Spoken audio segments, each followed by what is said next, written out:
Hello eighth class, welcome back on Saran classes. Eighth class में आपके सामने फिर हाजिर हूँ साइंस की एक और नई वीडियो के साथ। जैसा कि आपको पता है, साइंस में हम डिस्कस कर रहे थे chapter number 8 cell structure and functions को। स्टूडेंट, लास्ट क्लास के अंदर हमने डिस्कस कर लिया था एनसीईआरटी के क्वेश्चन आंसर जो हमारी पेज नंबर 98 के ऊपर हैं, क्वेश्चन नंबर 5 तक। होप आपने वो वीडियो देख ली होंगी क्योंकि प्लेलिस्ट में मैंने वो वीडियो डाल रखी है। तो फटाफट से अभी तक अगर आपने 5 क्वेश्चंस की क्लास नहीं देखी है तो फटाफट से देख के आए। आज की क्लास में हम डिस्कस करेंगे क्वेश्चन नंबर 6, 7, 8 एंड 9 को। So let's start with question number 6। State the difference between eukaryotic and prokaryotic. Eukaryotic और प्रोकैरियोटिक मैंने आपको जब चैप्टर का इंट्रोडक्शन करवाया था, जब हमने कंसेप्ट की थ्योरी की क्लास की थी, तब आपको समझा दिया था कि जो प्रोकैरियोटिक होते हैं वो यूनिसेलुलर होते हैं। किससे बने होते हैं? ओनली वन सिंगल सेल से बने होते हैं। बट जो यूकैरियोटिक होते हैं वो मल्टी सेलुलर से बने होते हैं, लाइक ह्यूमन बींग्स, जिसके अंदर आते हैं प्लांट्स वगैरह आते हैं, फंगाई वगैरह आ जाती हैं। ठीक है, सो हमें इनके डिफरेंसेस बताने हैं। फर्स्ट डिफरेंस की बात करें तो मोस्ट प्रोकैरियोटिक आर यूनिसेलुलर, अभी बताया है, but most eukaryotic are multicellular. The nucleus is poorly defined due to the absent of nuclear membrane. कि जो प्रोकैरियोटिक होते हैं उनके अंदर न्यूक्लियर मेम्ब्रेन नहीं होती, इसीलिए हम न्यूक्लियस को डिफाइन नहीं कर सकते। But in eukaryotic the nucleus is well defined. जो न्यूक्लियस होता है वो डिफाइन किया जा सकता है because and it's surrounded by a nuclear membrane, क्योंकि उसके अंदर जो है सेल है उसके अंदर न्यूक्लियर मेम्ब्रेन बनी होती है। Nucleus is absent, but in eukaryotic nucleus is present.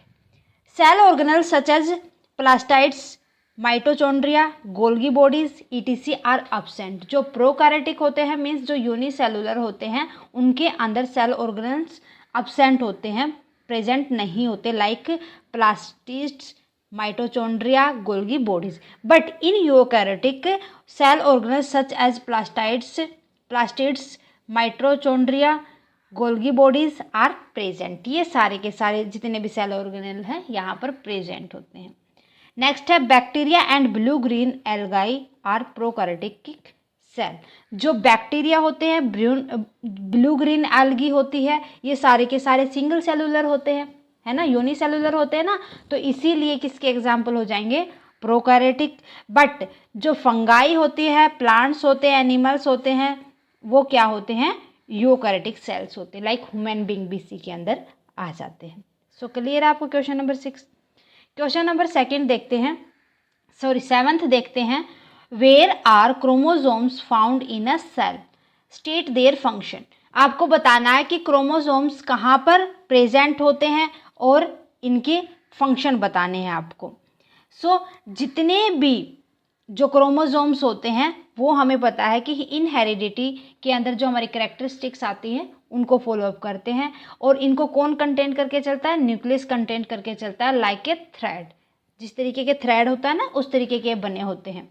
So the nucleus contain threads like structures called chromosomes. Chromosomes play an important role in the inheritance of characteristics. Like देखो, जैसे आपके अंदर जो भी आपके मम्मी पापा से जो भी कैरेक्टरिस्टिक्स आए हैं, जैसे उनके तरह आपकी हाइट हो, या लगा लो उनकी तरह आपके हेयर्स हो, या उनकी तरह आपकी नोज़ हो, या उनकी तरह आपका बिहेव हो, तो ये सारे के सारे किस वजह से आते हैं? जो हमारी बॉडी के अंदर क्रोमोसोम्स होते हैं उनकी वजह से।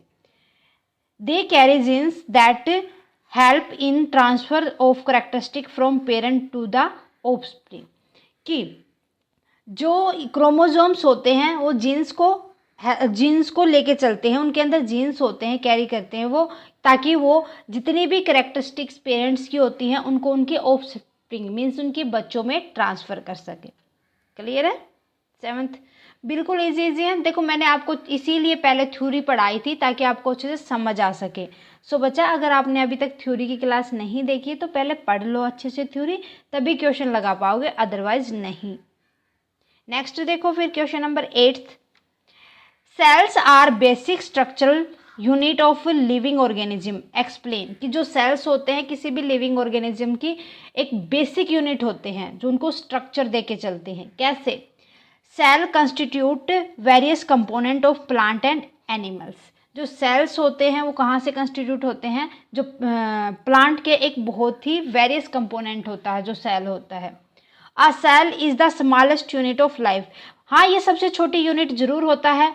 Is capable of all living function. किसके लिए कैपेबल होता है ये? जितने भी लिविंग फंक्शन होते हैं, हमें जीने के लिए जितने काम करने होते हैं वो इनको पूरा करता है। Cells are the building block of life. क्या होता है ये? ब्लॉक। जिस तरीके से बिल्डिंग बनाते हैं with the help of block, उसी तरीके से हमारी बॉडी किससे बनी होती है? सेल से बनी होती है। This is the reason why cell is referred as the basic structural and functional unit of life. इसी बेस पर हम कह सकते हैं कि जो सेल्स होते हैं वो हमारे बॉडी को स्ट्रक्चर दे के चलते हैं और जितने भी फंक्शंस करते हैं हमारे ऑर्गेनल्स, उनमें हेल्प करते हैं। All cell vary in their size shape, कि जितने भी सेल होते हैं किसके ऊपर डिपेंड होते हैं? वो उनकी शेप के ऊपर, साइज के ऊपर, एंड एक्टिविटी दे परफॉर्म, और जिस तरीके का वो काम करते हैं उनके ऊपर। In fact the shape and size of cell is related to the specific function it perform. कि जो सेल का साइज होता है और जो सेल की शेप होती है वो एक स्पेसिफिक काम को किस तरीके से परफॉर्म करती है वो उन्हीं के ऊपर डिपेंड होती है। ठीक है, इसीलिए कहा जाता है कि जो सेल्स होते हैं वो फंक्शनल और स्ट्रक्चरल यूनिट होते हैं किसी भी लिविंग ऑर्गेनिज्म के अंदर। जितने भी काम होते हैं, जितने भी जो भी मान लो कि जो भी एक्टिविटी वगैरह करते हैं हमारे जितने ऑर्गन्स, वो इन्हीं के ऊपर डिपेंड करते हैं। क्लियर है? सो लास्ट क्वेश्चन देख लेते हैं, क्वेश्चन नंबर 9, जो कि हमारा इस चैप्टर का लास्ट क्वेश्चन है। एनसीईआरटी की बुक के अंदर जितने भी क्वेश्चन गिवन है। क्वेश्चन नंबर 9 है हमारा, explain why chromoplast are found only in plant cell. कि जो क्रोमोप्लास्ट होते हैं वो खाली प्लांट सेल के अंदर ही मिलते हैं। कैसे? देखो, chromoplast are found only in plant cell, they contain a green pigment called chlorophyll. कि जो क्लोरोप्लास्ट होते हैं वो ग्रीन, जितने भी प्लांट होते हैं उनके अंदर मिलते हैं, क्योंकि जो प्लांट्स होते हैं ना वो किन को लेके चलते हैं? ग्रीन पैगमेंट को। ठीक है, जिसके अंदर जिसको हम क्या बोलते हैं? Chlorophyll. This green pigment is important for photosynthesis. जो ग्रीन पैगमेंट होते हैं जैसे लीव वगैरह होते हैं, तो वो किस चीज़ में हेल्प करते हैं? फोटोसिंथेसिस में हेल्प करते हैं ग्रीन प्लांट की। This chlorophyll pigment trap solar energy. जो ये क्लोरोफिल होता है ना, पैगमेंट होता है, ये किसको लेता है? सोलर एनर्जी को अपनी तरफ अट्रैक्ट करता है। And utilize it to manufacturer food for the plant. और जो उसने सोलर एनर्जी ली है उसको प्लांट का खाना बनाने में हेल्प करता है। जैसे देखो, जो लीफ के अंदर क्या होता है? क्लोरोफिल होता है। रूट से ये क्या लेते हैं? Water and mineral. और फिर ये क्या करेंगे? बाहर से ऑक्सीजन देंगे ये हमें, और कार्बन डाइऑक्साइड ले लेंगे, और जितनी भी लाइट एनर्जी है उसको लेके फूड बनाएंगे प्लांट के लिए। ठीक है, तो ये प्रोसेस होती है क्लोरोप्लास्ट की। क्लियर है आपको? सो होप आपको जो हमारी एनसीईआरटी की एक्सरसाइज में जितने क्वेश्चन हैं वो सारे के सारे क्लियर होंगे। स्टूडेंट, ये था हमारा चैप्टर नंबर 8।